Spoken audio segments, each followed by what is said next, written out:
누가복음 10장 30절에서 31절 말씀 우리 함께 읽도록 하겠습니다.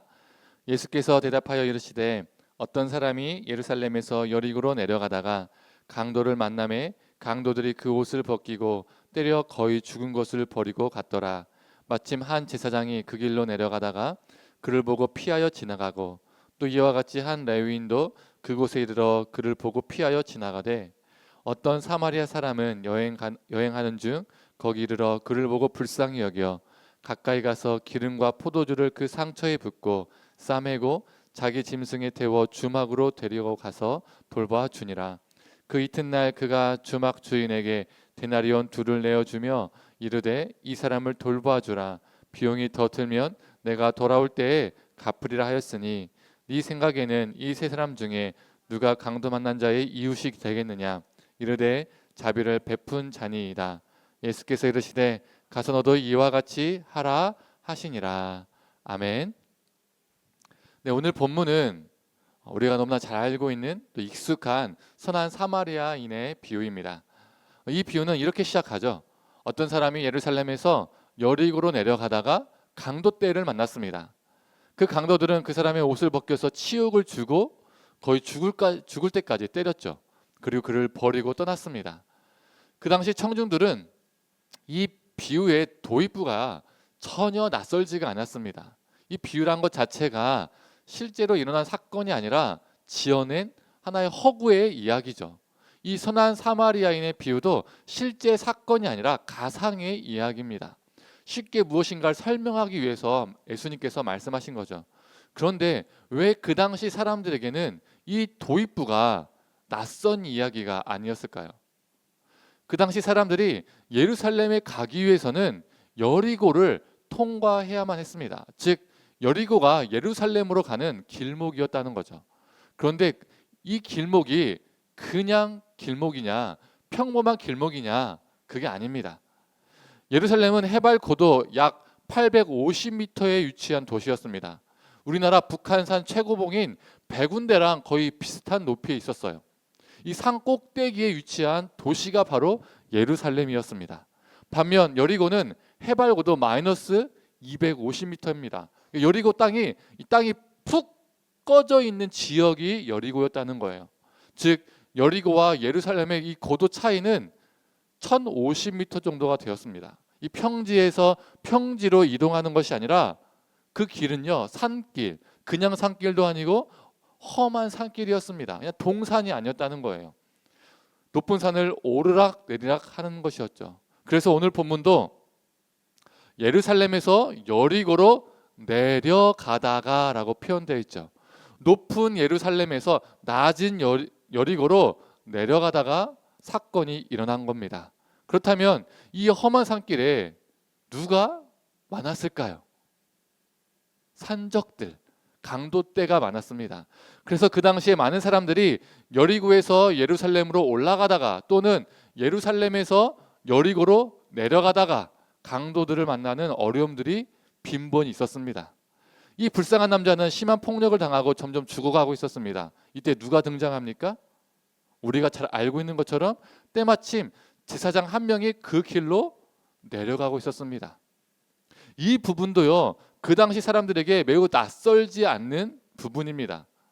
이 강도떼가 많았던 것도 그 당시 사람들에게는 너무나 충분히 이해가 가는 낯설지 않은 배경의 이야기였던 것처럼 제사장이 예루살렘에서 여리고로 내려갔던 이 장면도요 그 당시 사람들에게는 매우 낯설지 않은 익숙한 상황이었다는 거예요. 왜 그러냐면 여리고의 별명이요 종려나무의 도시였습니다. 즉 종려나무 숲이 울창한 도시였다는 거죠. 그래서 숲이 울창하니까 어떻게 했어요? 이 경관과 경치가 상당히 좋았습니다.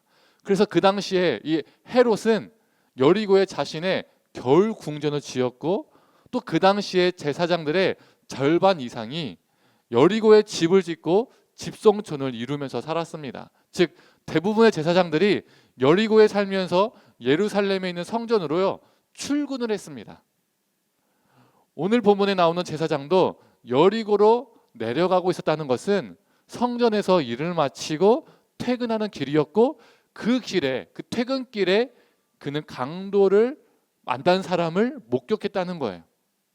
그런데 이 제사장이 어떻게 했습니까? 외면해 버렸죠. 그 다음에 또 한 사람이 지나갑니다. 누구죠? 레위인입니다. 이 사람도 종교인입니다. 이 레위인도 어떻게 합니까? 또 외면합니다. 그런데 그냥 외면한 게 아니에요. 그냥 지나간 게 아닙니다. 우리 31절과 32절이요 똑같이 표현이 되어 있는데 노란 글씨만 읽어보도록 하겠습니다. 그를 보고 피하여 지나가고, 우리 32절 그를 보고 피하여 지나가되, 두 사람 다 무엇이 강조되고 있습니까? 피하여 지나갔다라는 말이 반복해서 강조되고 있습니다. 왜 그들이 죽어가는 사람을 피하여서 지나갔을까요? 율법을 준수하기 위해서입니다.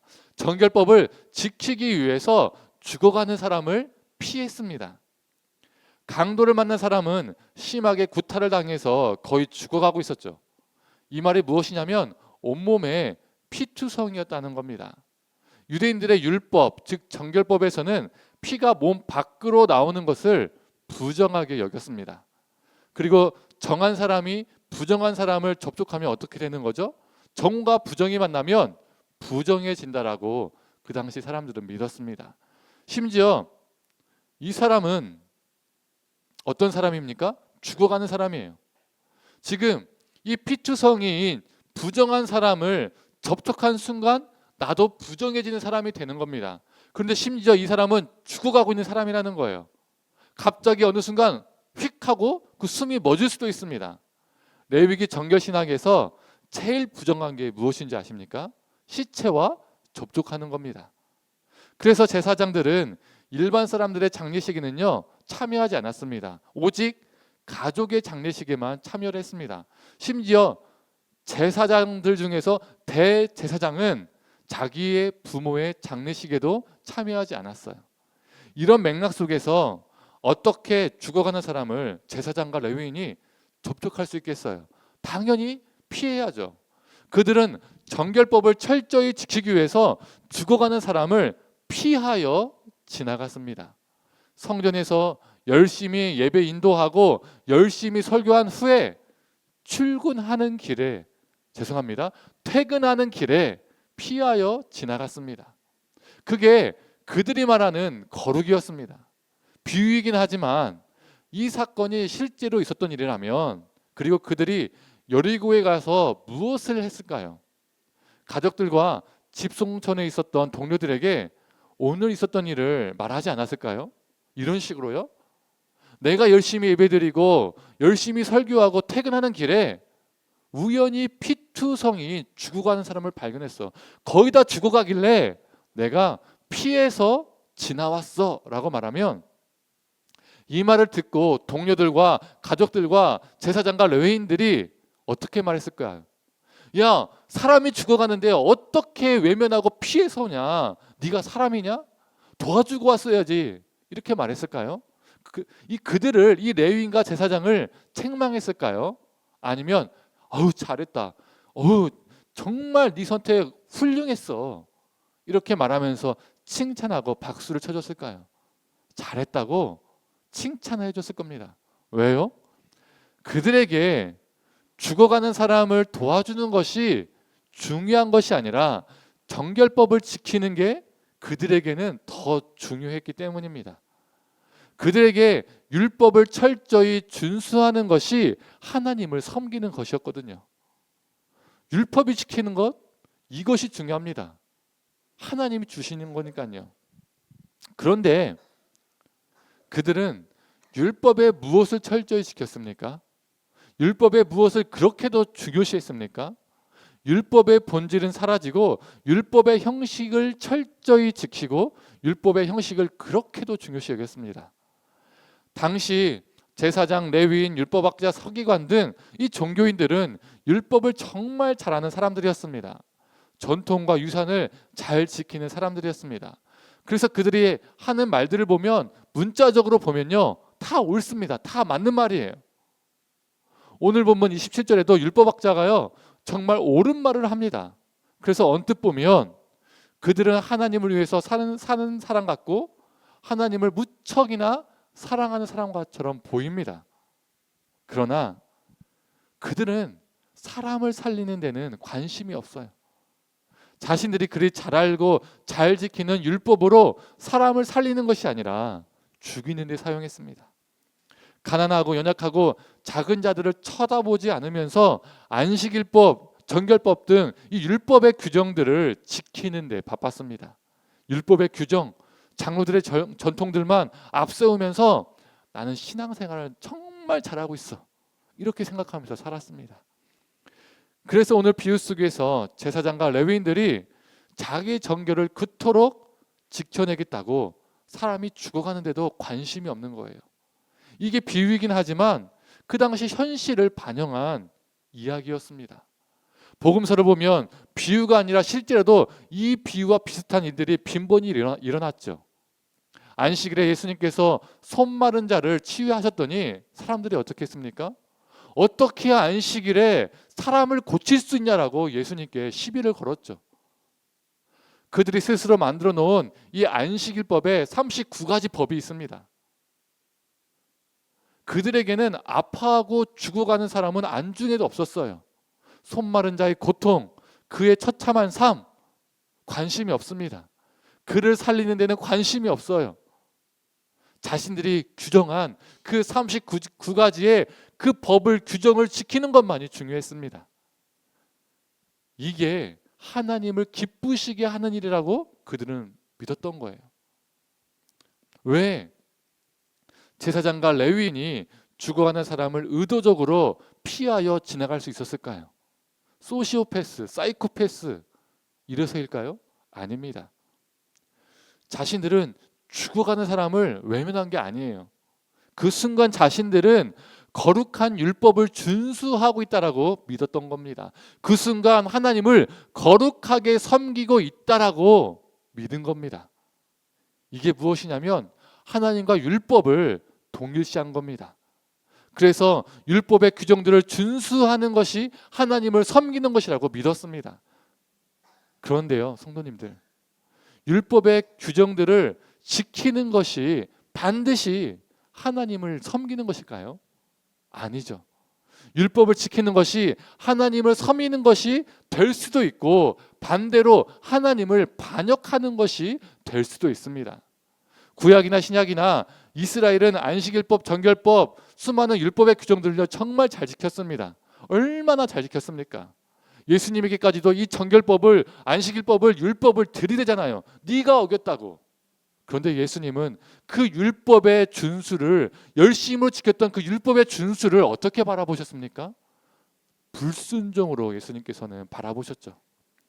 성전을 섬기고 성전에서 예배하는 것이 하나님을 섬기는 일인가요? 아닙니다. 여호수아를 보세요. 이스라엘이 얼마나 지극정성으로 성전을 섬기고 성전에서 얼마나 열심히 예배를 드렸습니까? 그들은 성전과 하나님을 동일시했습니다. 그래서 성전을 지극정성으로 섬기는 것이, 성전에서 봉사하는 것이, 성전에서 열심히 예배하는 것이 하나님을 섬기는 것이라 확신했습니다. 그래서 하나님이 그들의 예배를 기뻐하셨습니까? 성전에서 하는 그들의 헌신을 하나님이 기뻐 받으셨나요? 아니죠. 그들의 예배를 버거워하시고 가증스럽게 여기셨죠. 거부하셨습니다. 심지어 바벨론을 사용하셔서, 로마를 사용하셔서 성전을 2번이나 무너뜨리셨습니다. 그들이 율법을 준수하고 성전을 섬기는 것은 하나님에 대한 순종이 아니라 오히려 하나님에 대한 불순종, 반역이었습니다. 왜요? 왜 하나님께서 그들을 그렇게 바라보셨습니까? 성전에서 열심히 예배 드리는데, 성전에서 열심히 봉사하는데 왜 그렇게 바라보셨나요? 열심히 율법을 준수하는데 왜 하나님께서 그들 그렇게 바라보셨나요? 본질을 상실했기 때문입니다. 본질이 아닌 것을 하나님과 동일시 여겼기 때문입니다. 율법의 본질, 율법의 정신, 그것은 바로 생명이고 사랑인데, 생명을 돌보라고, 이웃을 사랑하라고 하나님이 그들에게 율법을 주신 것인데, 그들은 율법을, 그 본질을 상실해버리고 율법의 문자를 지키기 위해서 생명을 죽도록 놔뒀습니다. 율법과 전통을 잘 지키는 삶, 이런 삶은 살 수 있었으나 하나님이 기뻐하시는 삶은 살 수 없었습니다. 성도님들, 많은 분들이 오늘 본문의 비유를 가난한 자, 연약한 자, 죽어가는 사람들을 돌보는 사람이 되어야 된다, 이게 핵심 메시지라고 생각합니다.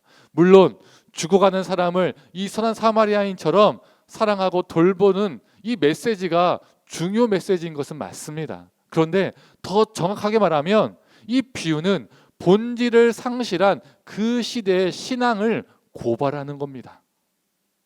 그래서 본질을 상실하게 될 때에 우리 안에 사랑과 생명이 사라지게 된다라는 것을 말해주는 비유가 오늘 본문의 말씀입니다. 그래서 만약 단순히 이 선한 사마리아인처럼 돼야 된다, 연약하고 죽어가는 자, 아픈 자를 돌봐야 된다, 이런 메시지만을 담고 있다면 제사장 레위인을요 언급할 필요가 없이 행인 한 명이 외면하고 행인 두 번째가 외면하고, 그런데 행인 세 번째 사람이 돌보았다, 이렇게 말하면 됩니다. 그래서 행인 3처럼 약한 사람을 돌보고 사랑해야 한다, 이렇게 말하면 끝나는 겁니다. 그런데 예수님은 의도적으로 제사장과 레위인을 언급함으로써 본질을 상실한 그들의 신앙적 열심이 얼마나 무서운 것인지를 고발하고 계신 겁니다. 그 본질의 상실을 할 때에 생명도 사랑도 없는 존재가 된다는 것을 말해주고 계십니다. 그런데요, 이게 남의 이야기가 아니라 우리의 이야기일 수 있습니다. 교회 안에 만들어 놓은 수많은 전통과 규범들을 잘 지키는 것이 하나님을 섬기는 것이라 믿는 경우가 있습니다. 그러나 그 전통과 규범들이 하나님의 뜻과 멀리 있는 것일 수도 있습니다. 그 전통과 규범을 내세워서 사람들을 정죄할 수 있어요. 전통과 규범으로 사람을 살리는 것이 아니라 죽이는 데 사용할 수 있습니다. 또한 교회와 하나님을 동일시하는 경우가 적지 않게 있어요. 교회를 섬기는 것, 교회에서 봉사하는 것, 교회 행사 열심히 참여하는 것, 이 모든 것들이 하나님을 섬기는 것이라고 많은 그리스도인들이 믿습니다. 그런데 과연 그럴까요? 교회를 섬기는 것이 하나님을 섬기는 것이 될 수도 있고 아닐 수도 있습니다. 교회를 향한 나의 열심과 헌신이 오히려 하나님 앞에 반역과 불순종이 될 수도 있어요. 바울이 그랬잖아요. 자기가 하나님을 향한 열심이 어떠한 열심이었습니까? 자기는 하나님을 위해서 한 것이라 생각했는데 오히려 하나님을 향한 반역이었잖아요. 불순종이었잖아요. 그것을 그가 다메섹 도상에서 깨달았잖아요. 아, 내가 품었던 열심이 하나님과 반했던 것이었구나. 그래서 오늘 비유 뒤에는 바로 어떤 본문이 나옵니까? 마르다와 마리아의 이야기가 나옵니다. 예수님께서 선한 사마리아인의 비유를 마치시고 그녀들의 집에 방문하셨습니다. 그리고 말씀을 전하시죠. 이때 두 사람의 반응은요, 우리가 잘 알고 있는 것처럼 다릅니다. 마리아는 예수님의 발치에 앉아서 말씀을 들었습니다. 반면 마르다는 무엇인가를 열심히 준비했습니다. 40절에 보면 이렇게 되어 있죠. 마르다는 준비하는 일이 많아 마음이 분주한지라. 우리 성도님들의 성경을 보시면요, 이 준비하는 이 단어에요 각주가 달려 있습니다. 그리고 성경 하단에 보면 뭐라고 적혀 있나요? 헬 하고 봉사하는 이라고 되어 있죠. 원어인 헬라어의 본래 뜻이 봉사하다라는 뜻이라는 거예요. 준비하다가 아니라. 즉 마르다는 봉사하는 일이 많아서 분주했습니다. 그녀는 많은 일을 봉사하는 것이 주님을 섬기는 것이라고 믿었거든요. 반면 마리아는 봉사하지 않았습니다. 그래서 이 마르다의 눈에는 너무나 화가 났다는 거예요. 자기만 봉사한다는 거죠. 결국 예수님께 어떻게 마르다가 말합니까? 저 마리아도 저처럼 봉사하게 해주세요라고 예수님께 요청을 합니다. 그런데 예수님께서 어떻게 말씀하십니까? 봉사 안 하는 마리아를 혼내시는 것이 아니라 마리아가 좋은 편을 선택했다라고 말씀하시죠. 이게 무엇을 보여줍니까? 마르다는 많은 일을 봉사하는 것이 주님을 섬기는 것이라 여겼지만 그게 본질이 아니었습니다. 반면 마리아는 본질을 알았어요. 내가 주님 앞에서 말씀에 경청하는 것, 그것이 주님이 원하는 뜻이라는 것을 알았습니다. 하나님의 말씀을 듣고 순종하는 삶이 본질이고 하나님이 기뻐하시는 삶입니다. 그래서 우리는 내가 지금 교회를 섬기고 있는 것인지, 하나님을 섬기고 있는 것인지, 내가 하나님께 헌신하고 있는 것인지, 아니면 교회에 헌신하고 있는지 매 순간 점검해야 돼요. 교회를 섬기는 것을 하나님을 섬기는 것으로 여기며 살고 있지는 않은지 돌아봐야 합니다. 교회를 섬기는 것과 하나님을 섬기는 것은요, 동일한 게 아닙니다. 교회를 섬기는 것이 하나님을 섬기는 것이 될 수도 있고 반대로 아닌 것이 될 수도 있어요. 하나님을 섬기는 것이 본질이지 교회를 섬기는 것이 본질이 아닙니다. 그래서 우리가 매 순간 점검하지 않으면요, 본질을 상실하게 됩니다. 그러다가 어느 순간 결국 제사장과 레위인처럼 내가 지금 하고 있는 그 모든 것이 하나님을 섬기는 것이라고 착각하며 살게 되는 거예요. 난 신앙생활을 잘하고 있어. 난 하나님을 잘 섬기고 있어. 이렇게 생각하면서 사는 겁니다. 그러다가 강도 만난 자를 만났을 때 피하여 지나가는 사람이 되는 겁니다. 심지어 내가 열심을 품고 있는 그 열심과 그 기준과 행위로 누군가를 정죄하고 아프게 하고 죽이는 사람도 될 수 있습니다. 마치 이런 겁니다. 만약이란 예입니다. 주일에 예배를 드리기 위해서 교회 가는 길에 수레를 힘겹게 끌고 가시는 할머니를 보게 됩니다. 이 할머니를 도와드리면 예배에 10분에서 15분 정도가 늦을 수가 있어요. 이분을 피하여 지나가면 나는 예배당에 정시간에 들어가서 찬양하고 기도하고 설교를 들을 수 있습니다. 경건하게 예배를 드릴 수 있어요. 성도님들, 어떤 걸 선택하시겠습니까? 어떤 걸 하나님이 기뻐하실까요? 저는요, 10분 늦더라도 그 연약한 할머니를 돕는 것을 하나님이 더 기뻐하실 거라고 생각이 듭니다. 약한 자를 돕다가 제가 예배에 지각했다라고 하나님이 너 유병욱 예배 지각했어? 이렇게 책망하지 않으실 거라 생각해요. 오히려 힘드신 그분을 피하여 지나가고 예배당에 들어와서 열심히 찬양하고 기도하고 난 예배를 잘 드렸어 생각하는 그런 모습을 하나님이 안타깝게 여기지 않으실까요?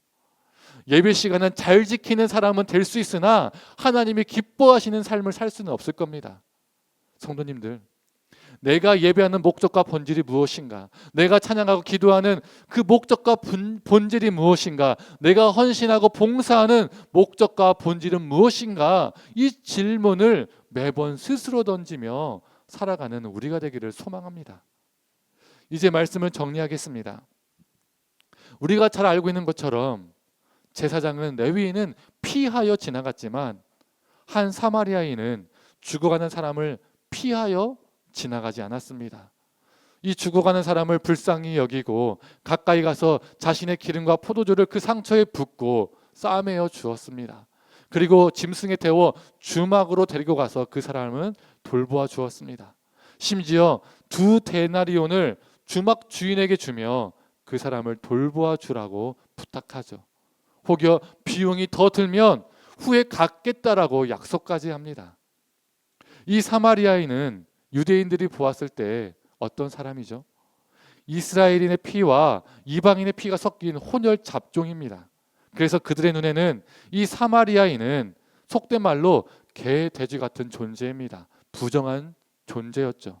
즉 개, 돼지 같은 이 부정한 존재가 피 흘려 죽어가는 또 다른 부정한 존재를 만지고 있는 현장입니다. 부정의 극치죠.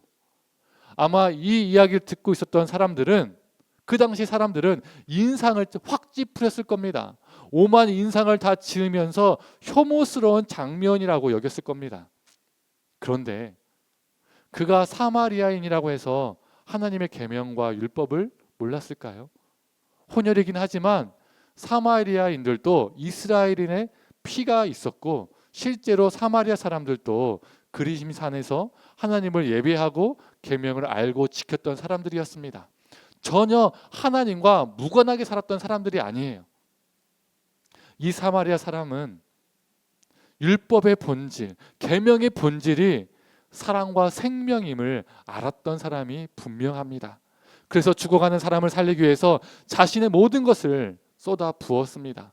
자신의 기름과 포도주를 아낌없이 쏟아 부었고 자신의 짐승, 즉 탈 것을 그에게 양보하고 자신의 일정을 미루고 그를 하루 종일 돌보았습니다. 자신의 시간을 쏟아 부은 것이죠. 또한 자신의 돈도 아낌없이 내놓았습니다. 즉 그는 본질을 붙잡았기 때문에 사랑을 전하는 사람, 생명력 있는 사람이었습니다. 그 본질을 삶으로 행하는 사람이었습니다. 성도님들, 제사장과 레위인들은 정결법, 안식일법과 같은 율법과 전통은 잘 지키는 사람일 수는 있었으나, 그리고 주변 사람들에게 인정받고 칭찬받는 사람일 수는 있었으나 율법의 본질을 잃어버렸기 때문에 하나님이 기뻐하시는 삶을 살 수는 없었습니다. 우리도 교회 전통과 여러 가지 것들을 잘 준수하는 사람, 교회의 수많은 헌신과 봉사를 하는 사람, 직분을 받는 사람, 인정받는 사람은 될 수 있습니다. 그러나 그게 꼭 하나님을 기쁘게 하는 삶이 되는 것은 아닙니다. 마리아처럼 본질이 무엇인지 분별하는 사람, 선한 사마리아인처럼 본질이 무엇인지 알고 행하는 사람, 그런 사람이 되어서 우리 삶에 하나님의 사랑과 생명이 넘쳐나기를 소망합니다.